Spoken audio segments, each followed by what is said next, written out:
Julguem, tá? Por eu estar usando o celular para ministrar. Mas o importante é a palavra, amém? Maravilha, Deus. Glória a Deus. Santo, santo, santo. Já preparei aqui meu esboço para direcionar. Graças a Deus. Amém?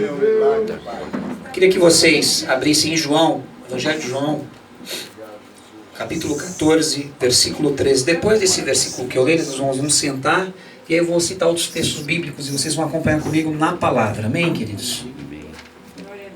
Glórias a Deus. Vamos lá, João. Evangelho de João, capítulo 14, versículo do 1 ao 3.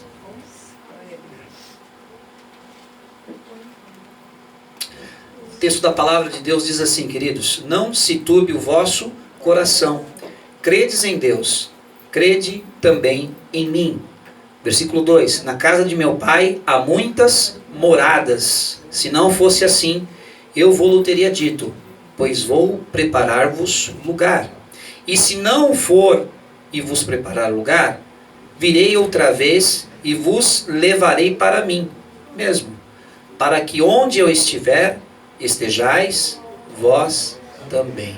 Amém? Podeis assentar, queridos. Como é uma ministração mais expositiva, mais para ensino, tá? Eu vou ministrar e ao mesmo tempo nos dons do Senhor, o Senhor vai me usando conforme Ele quer, da maneira como Ele quer. Amém? Então eu queria que vocês estivessem com os ouvidos atentos a essa ministração. Nós vamos falar sobre o pré-tribulacionismo. Né? O que é o pré? É o que antecede o arrebatamento da igreja. É o período, né, da grande tribulação, né, que a terra ainda vai passar por esse processo.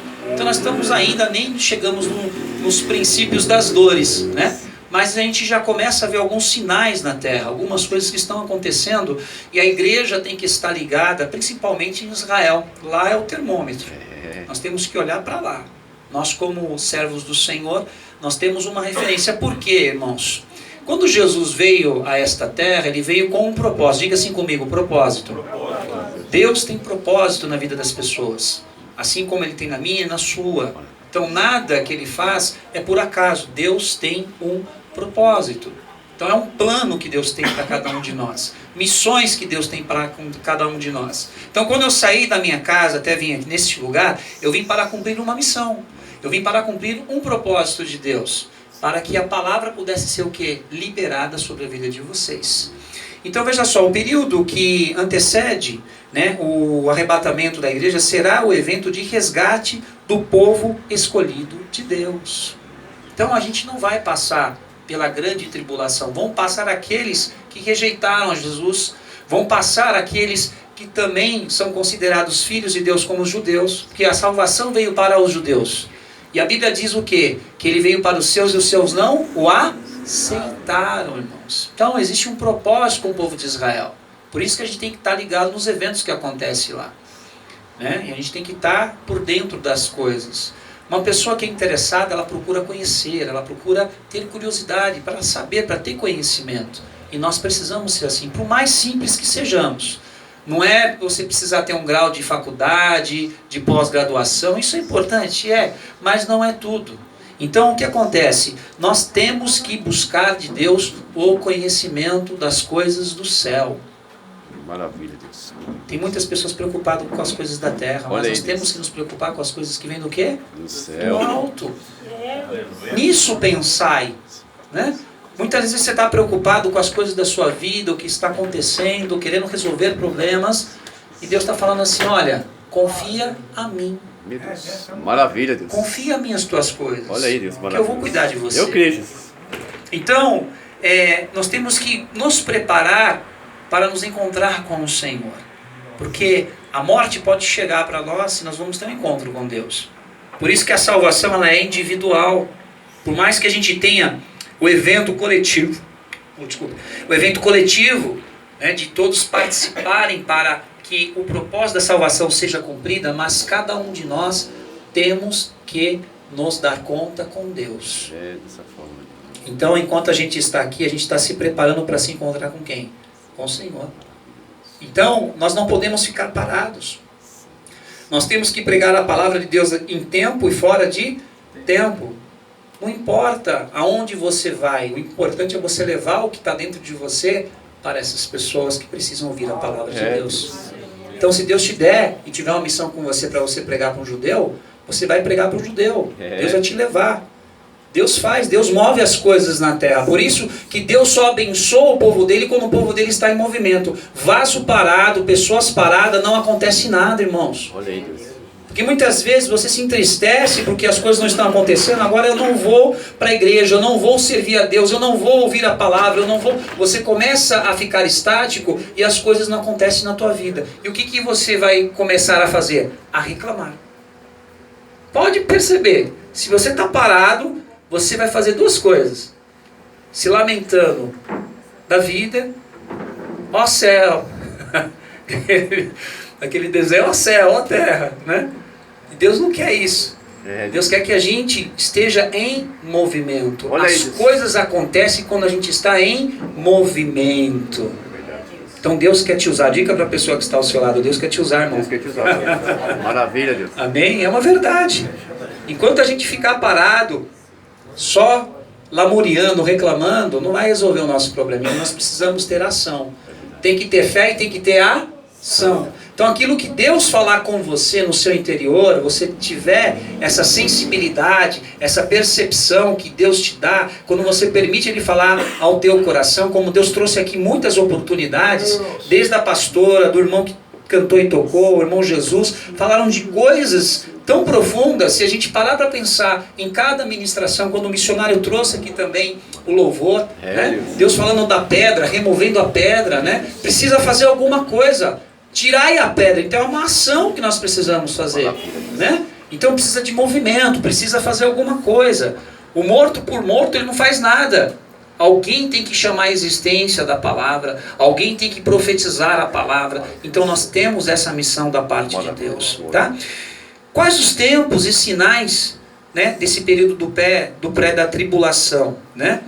Na escatologia, que é a doutrina que estuda os eventos do futuro, aquilo que está de forma profética vai acontecer.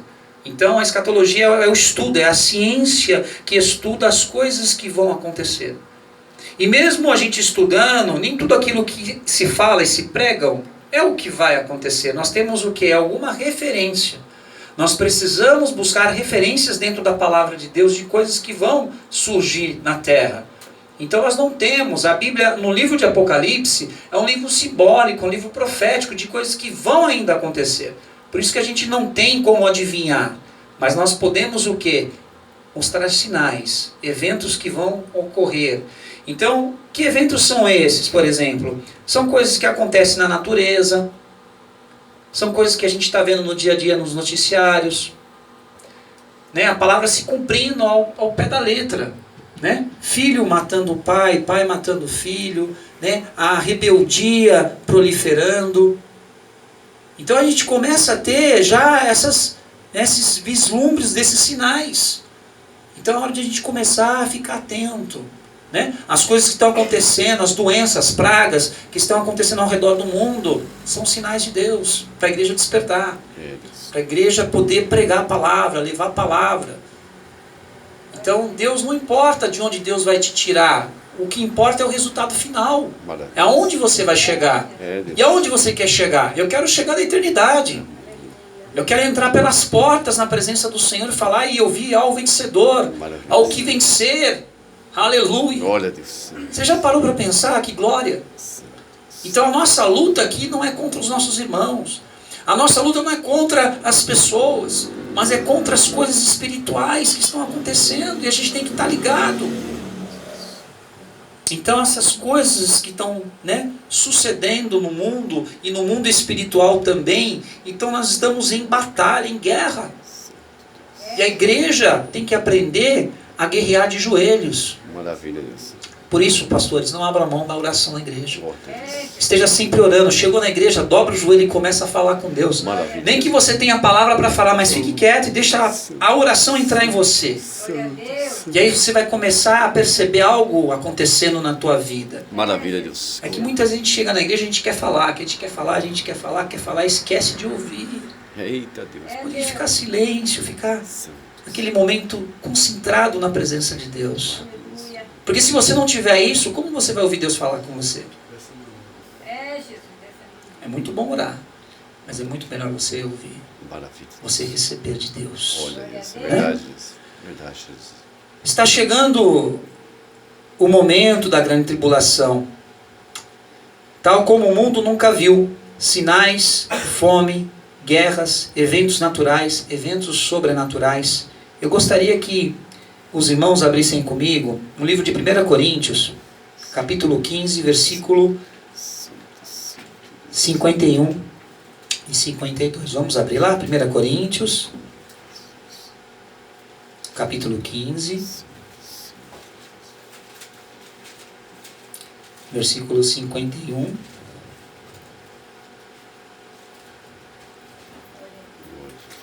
e 52. Vamos acompanhar a leitura da palavra. Diz assim a palavra do Senhor: Eis aqui vos digo um mistério. Na verdade, nem todos dormiremos, mas todos seremos transformados. No momento, no abrir, versículo 52, no momento, no abrir e fechar de olhos, ante a última trombeta, porque a trombeta soará, e os mortos ressuscitarão incorruptíveis, e nós seremos transformados. Vamos tentar dar uma esmiuçada nesses dois versículos.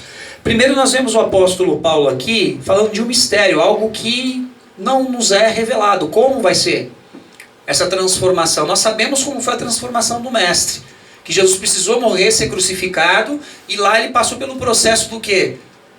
Do momento da transformação, do corpo corruptível para ser incorruptível.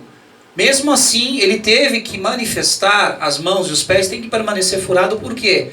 Porque é a marca que quando você olhar aquilo, você vai saber quem é.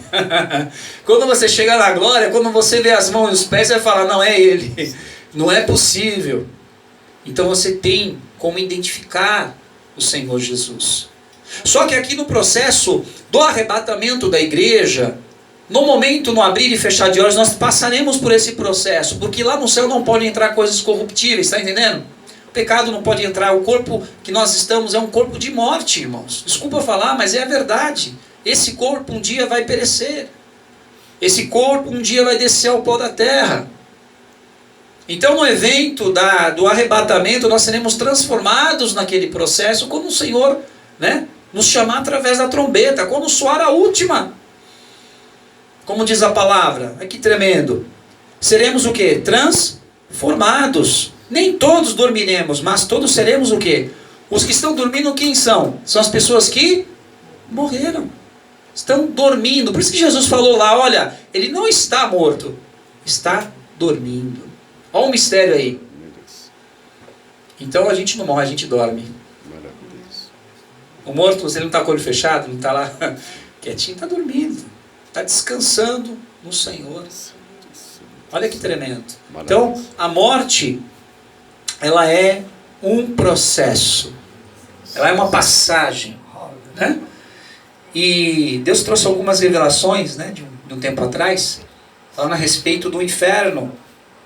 Que quando Deus fez o inferno, não foi para lançar as pessoas, foi para Satanás.